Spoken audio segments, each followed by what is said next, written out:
Hey, welcome back to Adulting Life Diaries. With me, of course, Faith, your 30 something international student, Filipina dreamer, and your certified tita.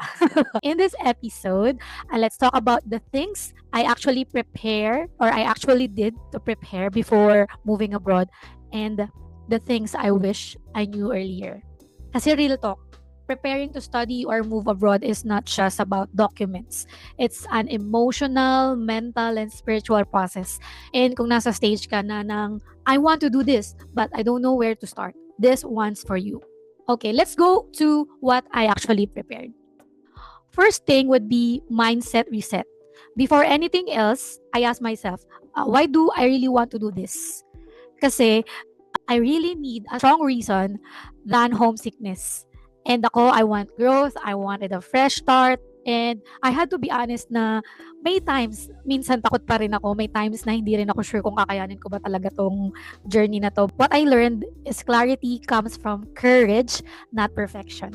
Second would be, syempre before ako umalis, I have to make sure na I have my documents and logistics prepared. Of course, I had my official checklist. Yes, you have to do your checklist before anything else para hindi ka matataranta. And I also had like my younger brother na helping me to be accountable sa mga bagay na need ko. I have here my lists ng mga dapat kong dalhin. And of course, yung official checklist, what I'll bring, especially in the airport. So first off, student visa. This is just a paper document from New Zealand Immigration. Usually, it's given electronically. Like, kasi nung na-approve yung visa ko, in-email lang naman yun eh. And I just had it printed just in case. And then, I have my passport, offer letter from school, and then, in the copy of insurance. And, of course, the address of my accommodation. Kasi tatanungin yan sa immigration kung saan ka titira. Well, in fact, tinalong siya sa akin nung nasa New Zealand immigration ako. Sa Philippines, hindi naman na. Yun yung what's good thing about having a student visa. Alam niyo, first time ko umalis ng Philippines na never na ako tinanong kung saan ako pupunta. Handed the passport with the boarding pass. Tsaka yung student visa ko. Yun lang. Or if I can recall, parang hindi na nga rin hiningi yung student visa ko eh. Or basta ganun. Alam ko hiningi. Parang may part of me na hiningi. May part na hindi. Pero either or, basta few documents na lang yung pinakita ko sa airport.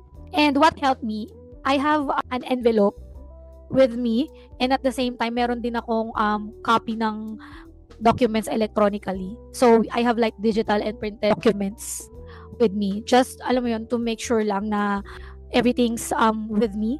Yung feeling na malayo, kasi sometime naman nalayo naman ako sa household eh. Pero iba pala pag country to country na yung pinag-uusapan, it feels different.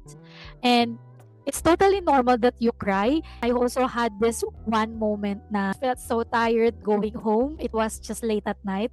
When I step out of the bus, I just suddenly burst into tears. I missed home. I suddenly missed the comfort that I had way back home.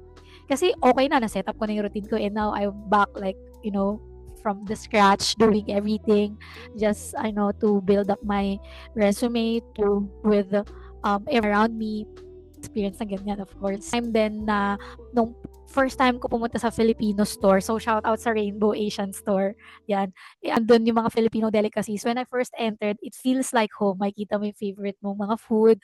Though, convert. Kasi yun naman, pagka kumikita ka naman na ng NZ dollar, so don't just convert anymore.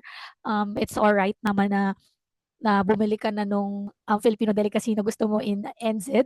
Kasi I went there, parang ang saya na, wow, nakikita ko yung favorite ko mga pagkain. Wow, ito lang din yung nakikita ko sa Philippines. Wala, yung mga simpleng ganun lang na you get to appreciate and whatever you see. So, here's my tip. Emotional first aid. Because it will help you relieve the loneliness that you're feeling.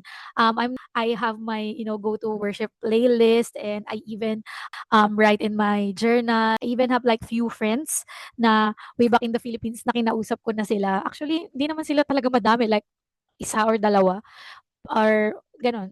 Parang one. I hope you will still make time kasi nakausapin ko kayo whenever nakaalis na ako ng Philippines, ganun. And gladly make time pagka meron naman, so I don't feel much far away dun sa mga taong tine-treasure natin. Next would be expectation versus reality. I thought na I'll just fast. Kasi in reality, really missed home more than expected. And that's totally okay. Tapos, another thing pa na tayo sa honeymoon stage na we'll get through it, makakahanap tayo ng work and all. Pero, the reality is, hindi natin alam yung timeline eh. Kasi may mga nakakausap ako dito, para it took them 6 months bago makahanap ng work and gladly ako, pinagpe-pray ko na lang, nung nalalaman ko yung stories nila, tsaka yung encouragements nila na, Faith, I hope you won't give up. It doesn't mean na hindi ka pa nakakahanap ng work, parang you're not meant, I mean, to be here. Ganun lang talaga yung process ngayon kasi since nagre-recover sa recession yung New Zealand.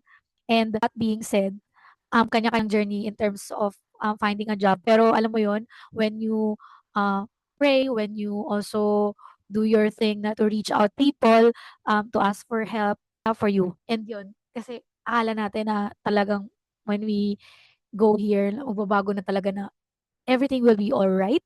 Yes, everything will be all right naman, pero taking it one step at a time. Tsaka, don't judge your early chapters. That was too early pa. So, just get to learn, start slow. It's still also starting, you're still also progressing even if it takes you slowly. And third would be budgeting with unpredictable income. Sabi ko sa mga taong gustong pumunta ng New Zealand or abroad to be an international student, lagi, even nagme-message sa'kin, lagi kayong magdala ng prayer, lakas ng loob at ng pera kasi akala ko easy lang ang budgeting pero siyempre hindi ko naman in-expect na when you say casual work means casual din yung sweldo. So sometimes I just work 2 hours a week. So puwedeng I just earn like less than 100 NZ dollars, but sometimes wala talaga at all. So kaya kahit may plano ka like na magka-work ka talaga dito, always have your buffer, okay? Kaya my tip would be nung mga first few months ko dito, chine-check ko talaga kung how much do I spend weekly para alam ko kung anong huhugutin ko sa buffer ko rin every week. And then this is the time as well na I took a leap of faith na I don't even do much cooking in the Philippines, but natuto ako magluto. Pack and save when you hear that. That's the only cheapest grocery shop here in Palmerston North particularly. And baka probably New Zealand na din. Dito Woolies or Woolworths. Woolies siya ang tawag sa Australia, Woolworths dito, New World, ayan. May kamahalan din. Pagka nagsisimula ka, alam ko it's tempting to this chocolate, try this food and so on. What I did gladly dahil ang tagal ko rin nagkaroon ng delay gratification during the preparation ko of going here sa New Zealand. Everything at once kahit nakaka-tempt. Kasi ang ginagawa ko nun pinipicturan ko yung gusto kong item and then alam ko sabi ko, tsaka na lang pagka meron akong source of income.